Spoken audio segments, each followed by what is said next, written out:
வணக்கம் நண்பர்களே. ஓம் தத்புருஷாய வித்மகே மக்கர்துண்டாய தீமகி தன்னு தந்தி பிரச்சோதயாத். ஓம் ஸ்ரீ சிவசக்தி சேனல். இப்போ நான் எதை பற்றி சொல்ல போகிறேன், இது ஒரு ஆவாரம் செடி. ஆவாரனுடைய வேரை வச்சு வசியம் எண்ணெய் தயார் பண்ணுறது எப்படி, அதனுடைய விஷயத்தை தான் உங்களுக்கு நான் சொல்ல போகிறேன். நீங்கள் இதை பொறுமையாக கொஞ்சம் கேட்டு நீங்கள் செய்யுங்க, சரியா? இது மிகப்பெரிய ஒரு விஷயமெல்லாம் கிடையாது, கிடைக்கிறது எளிமையாக கிடைக்கும். ஆனால் 2 பொருள் 3 பொருளை வச்சு நம்ம இப்போ செய்ய போகிறோம். அதை நான் சொல்கிறேன், நீங்கள் ஒரு முறைக்கு 2 முறை கேட்டுட்டு இதுக்கு என்ன பண்ணணும் அப்படின்றத நான் எல்லாத்தையும் விஷயத்த சொல்கிறேன், பொறுமையாக கேளுங்க. இந்த பொருள் என்ன அப்படின்னா, இது தோல் ஆவாரை. இது தோல் ஆவாரை சொல்லுவாங்க, ஆவாரம் செடி. இதுதான் அது. நமக்கு தேவைப்பட்டது இதனுடைய செடி கிடையாது, இலை கிடையாது, வேர் தான் வேணும். இதனுடைய வேர் என்ன பண்ணுறீங்கன்னா, பறித்து எடுத்துக்கணும். இதில் இரும்பு ஆயுதம் படாமல் பறித்து எடுத்துக்கோங்க. அதே மாதிரி இது எந்த நாளில் எடுக்கணும் அப்படின்னு பார்த்தீங்கன்னா, ஞாயிற்றுக்கிழமை நாளில் இதை பறிக்கணும், நீங்கள் எடுக்கணும். அப்படின்னா சனிக்கிழமை இல்லை வெள்ளிக்கிழமை இந்த செடி இருக்கிறத பார்த்துட்டு சுத்தம் செய்துட்டு, அதுக்கு வேரில் வேருக்கு அடியில், அந்த செடி அடியில் தண்ணி நல்லா கொஞ்சம் ஊற்றி விடுங்க. தண்ணி ஊற்றிட்டு இது எடுக்கும்போது என்ன பண்ணுறீங்க அப்படின்னா, இரும்பு ஆயுதம் எதுவும் படக்கூடாது. இரும்பு ஆயுதம் இல்லாமல் ஒரு குச்சியோ இல்லை ஒரு இந்த எக்குனுடைய இதை யூஸ் பண்ணிக்கலாம். அதை எடுத்து இதை நல்லா சுத்தம் பண்ணிவிட்டு, இது ஒரு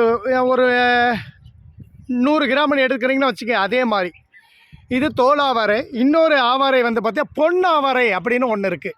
இதே காட்டில் கிடைக்கிது, வீட்டில் கிடைக்கிது, எல்லாருக்கும் தெரியும் பொன் ஆவாரை. பொன் ஆவாரையும் அதே மாதிரி தான் இது அதுவும் எடுக்கும்போதும் ஞாயிற்றுக்கிழமை நாளில் தான் நீங்கள் எடுக்கணும். இந்த மூலிகை எடுக்கும்போது ஞாயிற்றுக்கிழமை நாள் வரும்போது நீங்கள் அந்த வேருக்கும் இதுக்கு கழுப்புரம் ஊதுபத்தி கண்டிப்பாக வேணும். 2 குச்சி கொளுத்திருங்க.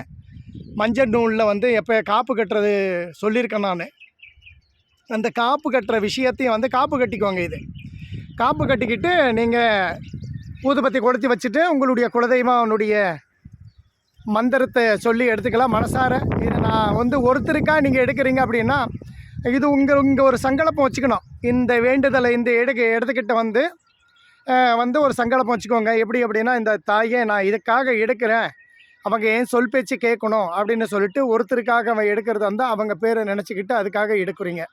இது நிறைய பேருக்கு நான் இப்போ ஒரு வைத்தியம் பண்ணிகிட்ருக்காங்க. நம்ம வைத்தியத்துக்கு நாம் எப்படி எடுக்கிறது அப்படின்னா, சகலத்துக்கும் இப்போ எல்லா வேலைக்கும் எனக்கு உதவணும், நான் எல்லாருக்கும் செஞ்சு இதை நான் கொடுக்கணும் அப்படின்னு சொல்லிட்டு இங்கே ஒரு சங்கல்பம் வச்சுக்கிட்டு நீங்கள் எந்த வேலைக்கு எடுக்கிறீங்களோ அந்த வேலையினுடைய விஷயத்தை குறிப்பிடுங்க, சரியா?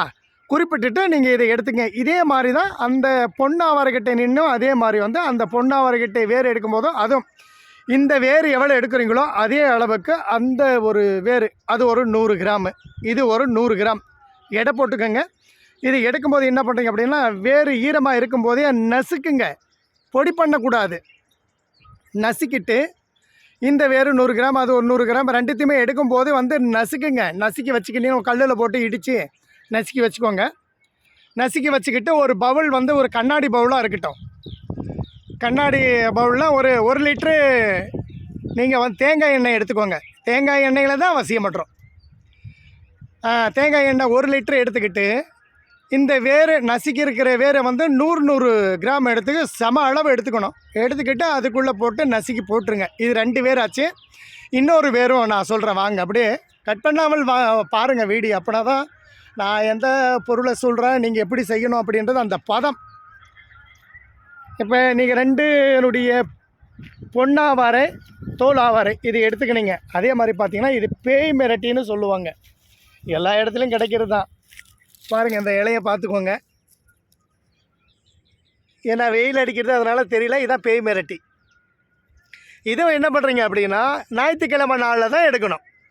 இந்த பேய் மிரட்டியை என்ன பண்ணுறீங்க, அதே மாதிரி சுத்தகரிக்கணும். இந்த அடியில் சுத்தகரிச்சிட்டு இதுக்கு தண்ணி ஊற்றுங்க. நீங்கள் எடுத்துமோ 2 லிட்டர் தண்ணியோ 1 லிட்டர் தண்ணியோ அதை ஊற்றுறீங்க. நம்ம செய்யணும். இப்போ ஏதோ நோவாமல் நோன்பு கும்பிட முடியாது. நோன்பு எடுக்கணுன்னா அது கும்பிட்றதுக்கு கொஞ்சம் வேலைகள் செய்தால் தான் கண்டிப்பாக எடுக்க முடியும். அதே மாதிரி இவர் ரொம்ப நேரம் வீடியோ சொல்கிறாரு, வீடியோவில் பேசுகிறாருலாம் நினைக்காதீங்க சகோதரர்களே. நீங்கள் நான் எதுக்காக இந்த வார்த்தையை சொல்கிறேன் அப்படின்னா, பொறுமையாக இதை செய்தால் நம்ம எல்லாத்துலேயுமே திறமையாக செய்து நம்ம வெற்றி அடையலாம். ஏன்னா இந்த வேர்கள் எல்லாமே வசியம் வேறு தான். யாரும் இதை சொல்ல மாட்டாங்க. சொல்லியிருப்பாங்க, சொல்லாமலாம் யாரும் இருக்க மாட்டாங்க, சொல்லியிருப்பாங்க. ஆனால் நான் எதுக்கு சொல்கிறேன் அப்படின்னா, இந்த வசியம் பொடி கொடுப்போம். நம்ம அந்த பொடியை கொடுக்கும்போது என்ன பண்ணுவாங்க, அது சாப்பாட்டில் கொடுக்க முடியாது. நாங்கள் ஒரு எண்ணெய் வடிவத்தில் கொடுக்கலாம். அவங்க எண்ணெய்லாம் தேய்ப்பாங்க தலைக்கு. இது உச்சந்தலையில் தேய்க்கணும். இது அதே அளவு தான். 100 கிராம் எடுத்துக்கோங்க. 100 கிராம் எடுத்துக்கிட்டு சம அளவு 3யும் இது அந்த வேரை நல்லா இடிச்சுக்கோங்க. இதை தண்ணியில் போட்டு எக்காரணத்தை கொண்டு அழைக்கக்கூடாது.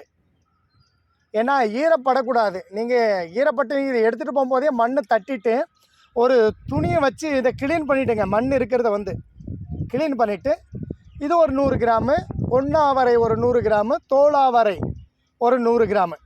இதுக்கு இந்த 100 கிராமு 100 கிராமுக்கு தான் 1 லிட்ரு தேங்காய் எண்ணெய். இதை என்ன பண்ணுங்க, எடுத்து இடித்து இதை பதம் பண்ணி இடிச்சிடுறீங்க. நாங்கள் அப்படியே போவோம்.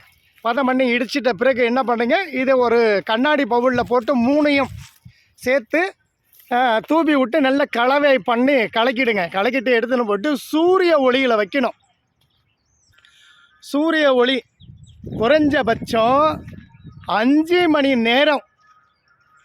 சூரிய புடம் 5 மணி நேரம் 12 நாள் சூரிய ஒளியில் தான் இதை நீங்கள் புடம் போடணும். நீங்கள் எடுத்த உடனே வேரை போட்ட உடனே எடுத்து நம்ம அப்படியே தேய்ச்சிடலாமா?